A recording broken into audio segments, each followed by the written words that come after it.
کہ میں بلوچستان کے وکلا سے ایک بار پھر بات کروں، اور میں بہت شکر گزار ہوں آپ کا صدر کا کہ آپ نے جو بلوچستان کا مشہور مہمان نظامی کا ثقافت ہے وہ برقرار رکھا۔ میں اپنا تقریر میں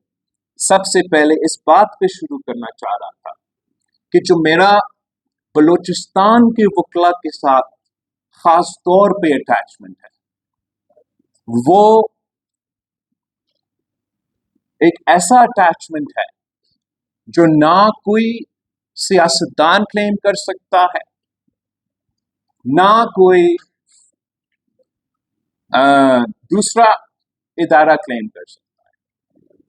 مجھے آج تک یاد ہے کہ جب میں اسی بلوچستان کے میں آیا تھا، اس دہشت گردی کا واقعہ کے بعد، جب ایک پورا generation of lawyers in Balochistan were assassinated in one fell swoop. And یہ تھے the great lawyers. یہ وہ لوگ تھے جنہوں آمرانہ دور میں آمریت کا مقابلہ کیا، جو بلوچستان کے آواز تھے، جو بلوچستان کی تاریخ جانتے تھے، پاکستان کی تاریخ جانتے تھے۔ وہ آج کے نہیں، مسلسل آتے رہے، اور افسوس کے ساتھ اس ایک واقعہ میں اس ملک کو، اس صوبہ کو، اس بار کو آپ کو اندازہ ہی نہیں ہے کہ آپ کیا کھو بیٹھے۔ میں اس چیز سے بھی مجھے باقاعدہ یاد ہے کہ جب میں آیا تھا میں اپنا آنسو نہیں روک سکا، اور افسوس کے ساتھ جو آج کل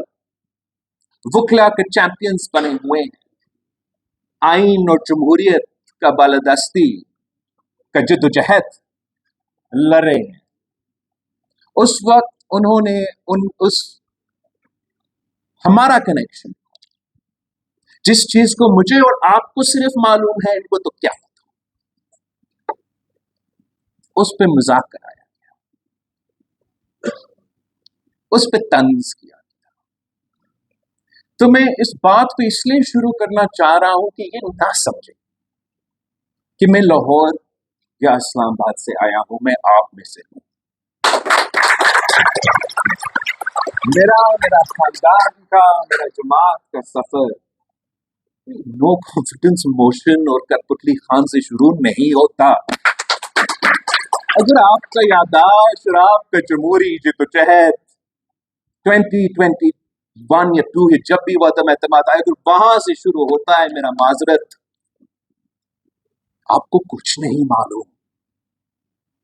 ہم یہ خونی جدوجہد جو آگ اور خون کے دریا سے طے کے 3 نسلوں سے کرتے آ رہے ہیں، یہ کوئی بندوق کا انقلاب نہیں رہا، کوئی چیز ایک دن میں نہیں ہوا، ایک سال میں نہیں ہوا۔ آپ جس 1973 کانسٹیٹیوشن کی بات کر رہے ہو، جس کی بنیاد بالکل قائد عوام شہید ذوالفقار علی بھٹو نے رکھا، جس پہ آج تو پورا کنسنسس ہے کہ ملک کی اگر کوئی نہ کوئی کے کانسیپٹ ہے، بیسک سٹرکچر ہے، تو وہ ہے اسی 1973 کی آئین کی بحالی شہید محترمہ بینظیر بھٹو کی زندگی کی سیاسی جدوجہد کا مقصد تھی۔ وہ جدوجہد وہ 30 سال لڑتی رہی، 2 دفعہ ملک کی وزیر اعظم بنی، وہ خواب پورا نہیں کر سکی۔ جس 2006 سے ڈاکیومنٹ چارٹر ڈیموکریسی جس کا آپ کا ذکر آپ ابھی کر رہے تھے، اسی ڈاکیومنٹ کے نتیجے میں ہمیں 18ویں ترمیم ملا، جس کا مقصد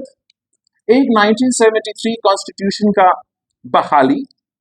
اور دوسرا جو کالا قوانین ہے